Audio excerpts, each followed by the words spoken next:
Bien, vamos a comenzar con esta segunda parte y para ello qué mejor que encomendar este tiempo en manos de nuestro Dios. Voy a pedir a Santi si puedes orar, por favor. Pues Señor, estamos muy agradecidos de poder ahora también centrarnos en tu palabra. Gracias porque tu palabra, como nos dices en ella, es viva, es eficaz, Señor, no está muerta, es actual y nos transforma cada día, Señor. Ayúdanos a no acostumbrarnos nunca a creer que ya todo lo sabemos, que no tienes más que decirnos, Señor, y queremos pedirte que por mediación de Nietzsche, gracias por su esfuerzo de poder prepararse en esta semana esta predicación, que Él nos pueda transmitir, Señor, lo que realmente tú nos quieres decir. Cada uno tenemos una circunstancia diferente seguramente, pero tu palabra nos va a llegar y queremos, Señor, que nos cambie. No nos dejes salir aquí de la misma manera de una vez que la hemos escuchado. Cámbianos, transfórmanos, confróntanos, Señor, con tu palabra para que realmente te podamos ver aún mejor, Señor, y parecernos, Señor, cada vez más a ti. Gracias por este tiempo, Señor. Ayúdanos a concentrarnos, a reflexionar, a dejar un poco atrás las cosas de este mundo, Señor, nuestros problemas, nuestras circunstancias, y ayúdanos a entender lo que tú nos quieres decir hoy. En el nombre de nuestro Señor Jesucristo. Amén. Amén. En esta mañana comenzamos una nueva serie, como comentaba Dani hace un rato. Esperamos que sea una serie de bendición para la congregación, en la que podamos aprender cada uno de nosotros lo que el Señor quiere para nuestras vidas y también como congregación. Hemos dejado atrás la serie de las epístolas de Juan. Creo que personalmente puedo decir que ha sido de mucho provecho y espero que haya sido así para todos. En las próximas semanas iremos viendo cómo el tema que se va a empezar a tratar es acerca de los relatos que tenemos en el Antiguo Testamento de los profetas menores. Para ello estamos leyendo un libro que le comentaba a David antes, que está siendo de bendición porque te ayuda a enfocarte y a ver estos escritos con una perspectiva que quizás, al menos yo hasta ahora, no había podido profundizar, y esperamos que sea de bendición para la congregación. ¿Qué me toca hoy? Pues hoy me toca introducir toda esta serie. Entonces, perdonadme porque no vamos a ahondar mucho en ninguno de los relatos, ¿vale? Pero sí pretendo centrar varias ideas en cuanto a los profetas, ¿vale? Profetas menores. No sé si todos lo sabemos o recordamos, pero son 12 en total. Voy a recordar los nombres. ¿Alguien se lo sabe de memoria? ¿Sí? ¿Ana? Yo lo he estado intentando y siempre se me olvida alguno, entonces mejor los digo, ¿vale? Oseas, Joel, Amós, Abdías, Jonás, Miqueas, Nahum, Habacuc, Sofonías, Ageo, Zacarías y Malaquías. Creo que es un ejercicio que hemos hecho todos en la escuela dominical, pero a algunos se nos escapa siempre. Esos 12 profetas están recogidos o se han englobado en un solo rollo que se ha denominado el libro de los 12 profetas, ¿vale? Y la primera realidad que debemos conocer es la distinción que se ha hecho o que se hace para denominarlos como menores. No se denominan menores al compararlo con el resto de los profetas porque sean menos importantes que ellos. Se les denomina así por el contenido de su relato. Son relatos más breves, en casi todos, dependiendo entre quién comparemos, ¿vale? Y por eso se les denomina profetas menores. En esta mañana me gustaría que hablásemos de varias características o elementos principales que podemos identificar en estas personas que Dios utilizó. La primera idea que quiero que tengamos clara a la hora de profundizar en las próximas semanas es que la responsabilidad de los profetas, al contrario de lo que solemos pensar, no era tan solo predecir el futuro, sino más bien comunicar o exponer la voluntad de Dios. Voluntad que había sido revelada por Él, por Dios, a los profetas con este fin preciso, comunicar su voluntad. La segunda idea que quiero que tengamos clara es que los profetas no elegían ser profeta. Era Dios quien elegía a los profetas. No era una profesión de mayor quiero ser profeta. Dios elegía a la persona que había de ser su mensajero. Se revelaba a él de diferentes maneras para que diera esa palabra, ese mensaje de parte de Dios al pueblo. Y la tercera idea, que creo que debemos tener muy claro, es que el profeta era una persona confiable. ¿Y por qué era una persona confiable? Porque no hablaba por su propia cuenta. Precisamente era confiable porque exponía en la medida que Dios le daba a él. Lo que Dios le daba, eso comunicaba. Dios le iluminaba y le guiaba a exponer su palabra. En este sentido, Pedro, en 2 de Pedro 1:21, si queréis acompañarme, nos habla de esto precisamente, de que los textos que tenemos en el Antiguo Testamento son totalmente confiables. 2 de Pedro 1:21 nos dice: porque nunca la profecía fue traída por voluntad humana, sino que los santos hombres de Dios hablaron siendo inspirados por el Espíritu Santo.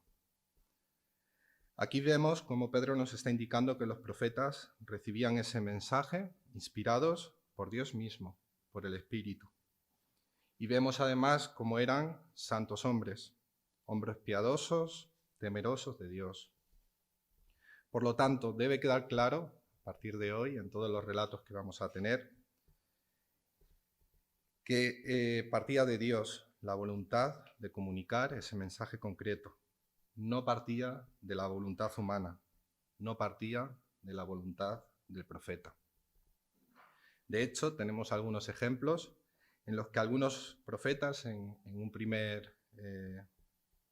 una primera instancia mostraron ciertas reticencias a la hora de trasladar el mensaje, aunque lo terminaron haciendo, como es el caso de Jonás, y lo podemos ver en la Biblia. Me gustaría en esta mañana, por lo tanto, establecer, como os decía, 4 rasgos o elementos principales de los profetas. 4 no, 5. 5. El primero de ellos es que el profeta tenía la responsabilidad de animar al pueblo y animarle en una única dirección, a confiar únicamente en Dios. El profeta tenía la responsabilidad de animar al pueblo a confiar en su misericordia, a confiar en su poder, a confiar en su deidad. ¿En lugar de qué? Y lo vemos en diversos relatos. En lugar de confiar en sí mismos, en lugar de confiar en las naciones aliadas, en lugar de confiar incluso en dioses ajenos. Esa es la primera responsabilidad que tiene el profeta, animar al pueblo a confiar únicamente en Dios. En segundo lugar, el segundo rasgo característico de los profetas era que eran los responsables de recordar al pueblo que la seguridad y las bendiciones que tenían y recibían de Dios estaban unidas o condicionadas al pacto con Dios. Esto se puede traducir de una manera muy sencilla: obedecer, obediencia. Obediencia a Dios por parte del pueblo.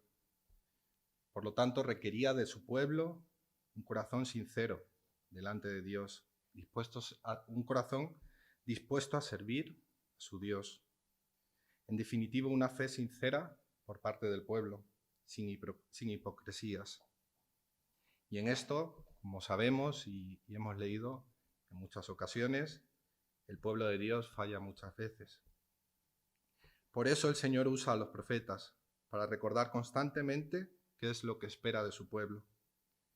El Señor les llega a decir en su palabra: estoy harto de vuestros sacrificios, misericordia quiero y no sacrificios. ¿Por qué? Porque Dios no se deleita en que aparentemos, no se deleita en que aparentemos ser piadosos, sino que se deleita realmente en que lo seamos, que tengamos un corazón sensible a la voz de Dios, un corazón amoroso, obediente, agradecido, humilde. En tercer lugar, el profeta hablaba para sus contemporáneos, para la gente de su tiempo. La profecía iba dirigida a la gente de su tiempo y contexto, aunque evidentemente es aplicable en otro tiempo, incluso en el actual. Lo que decía el profeta iba dirigido a los contemporáneos, como os decía, en dos vertientes. En primer lugar, les declaraba el pecado del pueblo, y les anunciaba el juicio de Dios ante ese pecado. En definitiva, la necesidad de arrepentirnos y las consecuencias de hacerlo o no hacerlo. En la mayoría de los casos, lo veremos, ¿vale? En la serie, los profetas traían mensajes para el pueblo de Dios. Estamos en una época, vamos a empezar por Oseas, en la que el pueblo del Señor está dividido en dos reinos, el reino del norte y el reino del sur, Israel y Judá. Pero había otras ocasiones en las que hablaban para otros pueblos, para otras naciones. Otra vez el ejemplo de Jonás. Jonás predicó a los asirios, a la ciudad de Nínive en concreto, les anunció el juicio de Dios, les indicó que Dios les iba a destruir. Sin embargo, como vemos en su palabra, el pueblo se arrepintió. En cuarto lugar, la responsabilidad de los profetas es alentar, animar al pueblo acerca de las cosas venideras. Debían animar con respecto al futuro. No solo quedarnos en la parte que acabamos de ver y necesaria, parte necesaria y que muchas veces no nos gusta, del juicio de Dios. Dios también mostraba su amor por ellos a través de las promesas, a través de la restauración, a través de la preservación de la nación también, de ese remanente fiel de su pueblo. Dios, por lo tanto, no nos abandonó ni nos abandona en la oscuridad, en su juicio, en su condena. Siempre nos abre una puerta y nos abrió una puerta hacia la esperanza por medio de la cruz. Una puerta a la reconciliación, al perdón y a la restauración. En quinto lugar y último rasgo de los profetas tenían la perspectiva del día del Señor. Varios de los profetas hablan precisamente de la venida del Mesías, quien vendría a juzgar y a reinar con justicia. Vemos en esos relatos, o veremos en esos relatos, como Dios nunca desechó por completo a su pueblo, con mucho amor, con mucha paciencia, podríamos decir, a pesar del ser humano y de su condición. A pesar de la dureza del corazón del ser humano, Dios ha seguido cumpliendo con su plan de redención hasta hoy, y sabemos, y no nos cabe la menor duda, que lo va a llevar a término.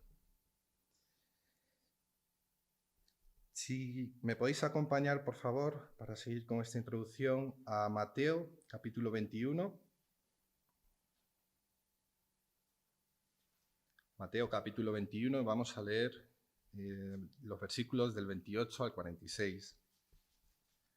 Ahí vamos a ver dos parábolas por todos nosotros conocidas, que el Señor contó a los líderes de la nación, a los líderes de Israel. Mateo, capítulo 21, versículos 28 al 46. Vamos a leer en primer lugar del versículo 28 al 32. Si alguien puede leerlo, por favor. Pero ¿qué os parece? Un hombre tenía 2 hijos y acercándose al primero le dijo: Hijo, ve hoy a trabajar en mi viña. Respondiendo él dijo: No quiero. Pero después de arrepentido fue.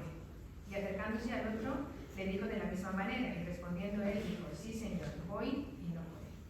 ¿Cuál de los dos hizo la voluntad de su padre? Dijeron ellos: El primero. Jesús le dijo: De cierto os digo que los publicanos y las rameras van delante de vosotros al reino de Dios. Porque vino a vosotros Juan en camino de justicia y no le creísteis, pero los publicanos y las rameras le creyeron. Y vosotros, viendo esto, no os arrepentisteis Gracias, Blanca. En este pasaje Jesús mismo menciona a Juan el Bautista, cuya labor principal podríamos decir que fue preparar el camino del Señor, el ministerio del Señor. Juan identificó a Jesús como el Mesías, el Cordero de Dios, que quita el pecado del mundo.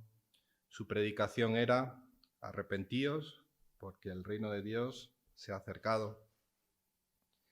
Muchos del pueblo creyeron su mensaje, fueron bautizados como muestra de aquel arrepentimiento. La gran mayoría de estos eran aquellos a los que la sociedad señalaba como pecadores, cobradores de impuestos, prostitutas. Pero ¿qué ocurrió con los líderes de la nación? No se acercaron a ser bautizados, no se acercaron en ese espíritu de arrepentimiento. Los saduceos, los fariseos, los escribas no aceptaron el mensaje profético de Juan, no creyeron que venía de parte de Dios. Y la condena de Jesús es clara y evidente. Lo acabamos de leer, dice: de cierto os digo que los publicanos y las rameras van delante de vosotros al reino de Dios, porque no creyeron el mensaje de Juan ni se arrepintieron. Si alguien puede leer la segunda parábola, por favor, del versículo 33 al versículo 46. Escuchan esta otra parábola. Una vez un padre de familia plantó una viña, la cercó con una valla, construyó un hogar y levantó en ella una torre. Luego la arrendó a unos labradores y se fue de viaje. Cuando llegó el tiempo de la vendimia, envió sus criados para recibir de los labradores el fruto que le correspondía. Pero los labradores, cayendo sobre los criados, golpearon a uno, mataron a otro y a otro lo apedrearon. El amo envió a sus criados en mayor número que la primera vez, pero los labradores hicieron lo mismo con ellos. Por último, envió a su propio hijo pensando: mi hijo lo respetará. Pero cuando los labradores vieron que se trataba del hijo del amo, se dijeron: este es el heredero, matémoslo y apoderémonos de su herencia. Y echándole mano, lo arrojaron fuera de la viña y lo asesinaron. Por tanto, cuando venga el dueño de la viña, ¿qué hará con aquellos labradores? Contestaron a Jesús: son unos miserables, los hará perecer sin compasión y confiará la viña a otros labradores que le entreguen a su tiempo el fruto que le corresponda. Añadió Jesús: ¿acaso no han leído ustedes en las Escrituras: la piedra que desecharon los constructores se ha convertido en la piedra principal? Esto lo ha hecho el Señor y nos resulta verdaderamente maravilloso. ¿Sigo, verdad? Hasta el 46. Por eso les digo que el reino de Dios se les quitará a ustedes y será entregado a un pueblo que produzca los frutos que corresponden al reino. En cuanto a la piedra, el que caiga sobre ella se estrellará, y a quien la piedra le caiga encima lo aplastará. Cuando los jefes de los sacerdotes y los fariseos oyeron esas parábolas de Jesús, comprendieron que se refería a ellos. Por eso buscaban la manera de apresarlo, pero temían a la gente porque muchos lo consideraban profeta. Gracias. En esta parábola vemos representados a los líderes de la nación, la figura de los labradores. Labradores cuyo cometido principal era cuidar de la nación, del pueblo de Dios, de la nación de Israel, la viña. Ellos lo sabían bien, de hecho, en Isaías capítulo 5 se usa este mismo término de su viña y le asemeja al pueblo de Israel. Enseguida entendieron las palabras de Jesús. Pero estos líderes no fueron hombres fieles, no atendieron a la voz de Dios, Dios envía a sus siervos, como hemos leído, y los profetas, y no les quisieron recibir. No aceptaron sus palabras, los maltrataban, como hemos leído en el pasaje. El Señor Jesús llegó a expresar un gran lamento delante de la ciudad de Jerusalén, y lo podemos leer en Mateo 23, versículos del 37 al 39. Mateo 23, versículos del 37 al 39, que dice: Jerusalén, Jerusalén, que matas a los profetas y apedreas a los que te son enviados. ¿Cuántas veces quise juntar a tus hijos, como la gallina junta sus polluelos debajo de las alas, y no quisiste? He aquí, vuestra casa os he dejada desierta, porque os digo que desde ahora no me veréis, hasta que digáis: bendito el que viene en el nombre del Señor. El Señor nos recuerda esos momentos en los que envió a sus profetas en el pasado para cuidar, para asesorar, para hacer todo lo que hemos visto antes en las características o en los rasgos de los profetas, para alentarles, para centrarles. Pero el pueblo no quería y permanecieron en su terquedad, llegando en muchos casos a maltratar a los mensajeros. Pensaba en esto y creo que los líderes de los tiempos de Jesús no eran muy diferentes a los líderes de otros tiempos, incluso los actuales. ¿Qué hicieron estos labradores? Dice el versículo 38 que ha leído antes Camil. Mas los labradores, cuando vieron al hijo, dijeron entre sí: este es el heredero, venid, matémosle y apoderémonos de su heredad. Y tomándole, le echaron fuera de la viña y le mataron. Dice la palabra del Señor: a los suyos vino y los suyos no le recibieron. Lo sacaron fuera de la ciudad y lo crucificaron. El juicio del Dios para su pueblo lo hemos visto también en este pasaje. Y además me llamaba mucho la atención porque el juicio lo dicen los propios acusados. Jesús les hace una pregunta y ellos responden. Versículo 40. Cuando venga pues el Señor de la viña, ¿qué hará a aquellos labradores? Y ellos respondieron, versículo 41. A los malos destruirá sin misericordia y arrendará su viña a otros labradores, que le paguen el fruto a su tiempo. Sigue en el versículo 43. Por tanto os digo que el reino de Dios será quitado de vosotros y será dado a gente que produzca los frutos de él. El Señor aquí está mencionando a su iglesia, a ti y a mí, aquellos que hemos creído en el mensaje de los profetas, aquellos que hemos visto el cumplimiento de las profecías en su Hijo, en el Mesías. Poco después de estas palabras, el juicio de Dios vino sobre Jerusalén, hasta recientemente, el siglo pasado. Lo que Dios tiene para Israel en el futuro, no lo sé, pero desde que el Señor Jesucristo resucitó y subió al cielo, sí sé que nos toca como iglesia. Y nos toca ser fieles y obedientes a su llamado, como nuevos administradores de sus palabras. Lo dice en el versículo 43 al final. Nos toca ser gente que produzca los frutos de él. Quisiera ir finalizando la introducción, aunque ahora leeremos el capítulo que me toca de Oseas, que es un versículo solo. Si me acompañáis a Hebreos, al principio de la epístola, Hebreos capítulo 1, versículos del 1 al 3.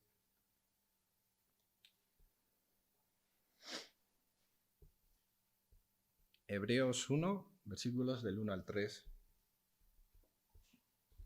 Dice la palabra del Señor: Dios, habiendo hablado muchas veces y de muchas maneras en otro tiempo a los padres por los profetas, en estos postreros días nos ha hablado por el Hijo, a quien constituyó heredero de todo y por quien asimismo hizo el universo, el cual, siendo el resplandor de su gloria y la imagen misma de su sustancia, y quien sustenta todas las cosas con las palabras de su poder, habiendo efectuado la purificación de nuestros pecados por medio de sí mismo, se sentó a la diestra de la majestad en las alturas. En las próximas sesiones vamos a ir viendo, como decía, el texto de cada uno de los profetas. Gracias a ello vamos a poder descubrir, ser más conscientes, entender mejor, o eso esperamos, los atributos de Dios y cuál ha sido y es su voluntad.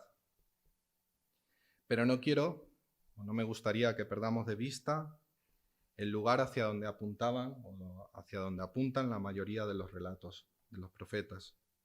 Y no es otro que el que acabamos de leer. El Señor Jesucristo, el Mesías, el heredero de todo, el creador del universo, el resplandor de la gloria de Dios, la imagen misma de su sustancia, el que con su palabra sustenta todo y quien nos ha limpiado de nuestros pecados. El capítulo que tenía para hoy. Oseas, capítulo 1, versículo 1. Comienza así. Palabra de Jehová que vino a Oseas, hijo de Beri, en días de Uzías, Jotán, Acaz y Ezequías, reyes de Judá, y en días de Jeroboam, hijo de Joás, rey de Israel. Hablaba antes con Santi, que tendrá la predicación la semana que viene. Pequeñas pinceladas del libro de Oseas pretendo daros, ¿vale? Porque, como decía, es la introducción a la serie que vamos a tener a partir de las siguientes semanas. Os animo a que, si podéis, leáis el capítulo entero para entender mejor las próximas predicaciones. Oseas fue un profeta que vivió durante la época del reino dividido. Lo decía antes, el reino de Israel, el reino del norte y el reino del sur, Judá. Oseas mencionó en este primer versículo primero a los 4 reyes de Judá y después mencionó al rey de Israel, del reino del norte, Jeroboam, hijo de Joás. El tema de este libro, que vamos a empezar a estudiar la semana que viene, podría resumirse en una frase: la súplica a volver al Señor. Leerlo y entenderéis por qué. Súplica a volver al Señor. Al llegar a la profecía de Oseas, nos vemos obligados a tratar con ciertos problemas o hechos de la vida de los cuales muchas veces se ha intentado, no digo aquí, pero en lo general, pues son temas que no se suelen tratar en los púlpitos, por desgracia digo, y tristemente. La historia de Oseas no es una historia hermosa, pero debemos entenderla. La historia que vamos a leer en la profecía de Oseas es la historia de una tragedia, de un hogar roto, de un hogar destruido. La experiencia personal de Oseas es el trasfondo del mensaje que vamos a meditar en las próximas semanas. Él sale de un hogar deshecho para hablar a la nación, con un corazón que se encuentra quebrantado.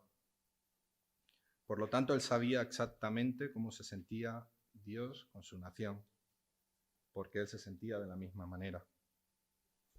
Vamos a hablar del hogar, el hogar que no debemos olvidar, que es un fundamento, o debería serlo, la roca o el fundamento de nuestra sociedad, aunque allí fuera quieran decir lo contrario.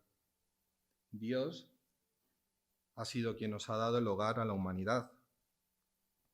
Y desde el principio, desde el comienzo de la historia, el hogar ha sido la unidad más importante de la estructura social. Vamos a hablar también de algún atributo o baluarte que Dios ha puesto para proteger el hogar. Y no es otro que el principal, el matrimonio.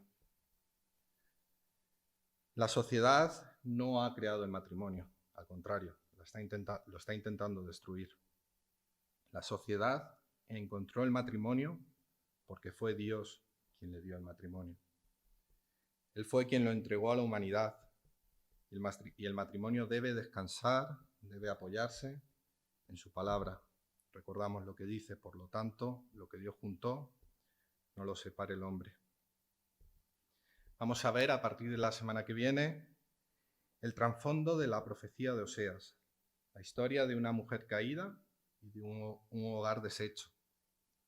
Una historia de aquello que debe ser contrastado con el ideal de Dios en cuanto a matrimonio y a la condición de la mujer.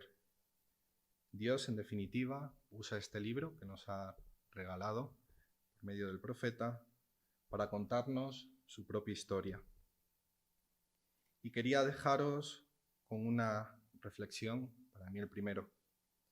Si Dios, como hemos dicho en esta mañana, en ningún momento ha abandonado a la humanidad, en ningún momento ha dejado al ser humano y a su pueblo, a pesar del ser humano, Dios se ha revelado, se ha dado a conocer, pero me surgía una pregunta que creo que podremos responder en esta serie.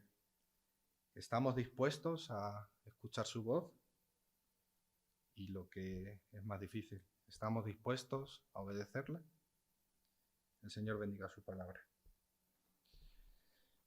Sí, Señor, te damos gracias por este día, gracias por tu palabra, gracias por el mensaje que tú nos has dejado a cada uno de nosotros, a tu pueblo, por medio de los profetas, Señor. Gracias porque es tu voluntad, es tu mensaje, ha sido a través del medio y de las personas que tú elegiste, Señor.